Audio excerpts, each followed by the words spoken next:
ಸೊಪ್ಪು ಹೇಳುದಿಲ್ಲ ಮತ್ತೆ ಸೊಪ್ಪು ಸೊಪ್ಪು. ಎಲ್ರಿಗೂ ನಮಸ್ಕಾರ. ಥ್ಯಾಂಕ್ ಯು ಗಣೇಶ್ ಅವರೇ, ಹೊನ್ನಿನಂತ ಊರಿಗೆ ನಮ್ಮನ್ನು ಕರೆಸಿದ್ದೀರಿ. ಬಹಳ ಖುಷಿ ಆಗ್ತಾ ಇದೆ ಇಲ್ಲಿನ ಪರಿಸರ ನೋಡ್ತಾ ಇದ್ದಾಗ. ಸೇತುವೆ ಇವಾಗ ಆಗ್ತಿದ್ದೇನೆ, ಒಂದು 4 ಗಂಟೆಗೆ ಬರ್ಬೇಕಾಗಿತ್ತೇನೋ ಅಂತ. ಸುತ್ತಲೂ ನೋಡ್ತಾ ಇದ್ರೆ ಇಲ್ಲೇ ಇದ್ಬಿಡೋಣ ಅಂತ ಆಗುತ್ತೆ. ಎಷ್ಟು ಬೇಕಾದ್ರೂ ಫ್ಲೇವರ್ಸ್ ಇದೆ. ಗಂಧದ ಗುಡಿದು, ನಮ್ಮ ಅಪ್ಪು ಸಾರದ್ದು, ಅದು ಒಂದು.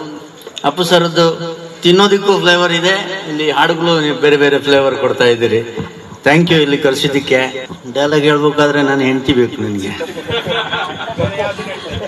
ಸರಿ ಸರ್, ಆ ಡೈಲಾಗ್ ನಾನು ಹೇಳ್ತೀನಿ. ನೀವು ನೆಕ್ಸ್ಟ್ ಒಂದು ನಮ್ಮ ಕರ್ನಾಟಕ ರಾಜ್ಯಾದ್ಯಂತ ಸಂಚಲನ ಮಾಡ್ತಿರುವಂತಹ ಒಂದು ಅದ್ಭುತವಾದ ಡೈಲಾಗ್ ಅನ್ನ ನೀವು ಹೇಳ್ಬೇಕಂತ ಕೇಳ್ಕೊಂತೀನಿ. ಓಕೆನಾ? Yes sir. ಪರವಾಗಿಲ್ಲ, ಓಕೆ, ಸಮಾಧಾನ ಇಲ್ಲ ಆದ್ರೂ ಓಕೆ ಅಲ್ವಾ? ಸ್ವಲ್ಪ ಅಡ್ಜಸ್ಟ್ ಮಾಡ್ಕೊಳ್ಳಿ. Yes sir. ಸೊಪ್ಪಿನ ಸಾರಿದೆ ನೋಡಿ.